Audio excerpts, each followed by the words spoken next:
Quais erros mais comuns que as empresas cometem em relação às leis trabalhistas? Olha, esse é um tema bastante polêmico e necessário.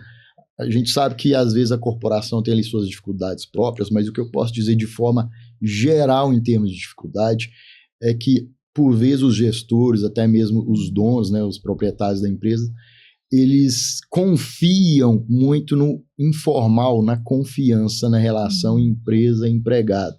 Em algumas situações simples, como jornadas de trabalho, né? Olha, eu tenho aqui um colaborador da produção que ele trabalha talvez no 12/36, mas eu precisaria que ele trocasse o turno, mas eu não vou falar com o RH nem com o jurídico, eles vão me barrar, eles são burocráticos, e acaba fazendo só aquela relação de confiança, sendo que, por outro lado, ele poderia trazer isso para nós, para o RH, para o jurídico, a gente formalizaria isso por meio de contratos, aditivos, e traria ali uma segurança jurídica, atenderia a necessidade do corpo técnico, né, da produção, sem deixar de lado a segurança jurídica. Então, eu vejo que esse excesso de confiança, né, talvez seja o maior pecado, né, dos gestores, de não acharem que não é necessário formalizar. E quando, felizmente ou infelizmente, chega a algum ponto que a gente precisa comprovar que ele seja numa fiscalização, numa autuação ou numa defesa trabalhista num processo judicial, se a gente não tiver aquelas amarras, né, aquelas formalizações desses instrumentos, de aditivos,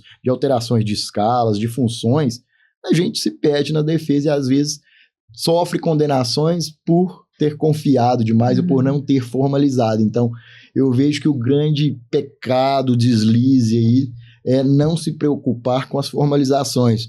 Eu me lembro até de um professor, na época ainda de faculdade, que falava dessas formalizações, que ele dizia o seguinte, eu sempre guardei isso e acho interessante.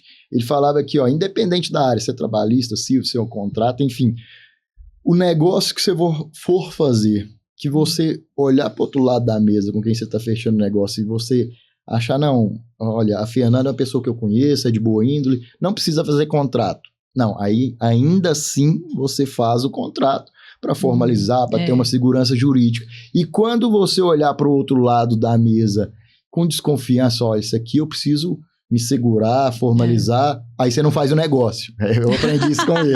Então buscar sempre a segurança jurídica, o que às vezes o gestor, os proprietários de empresas, às vezes se esquecem, né?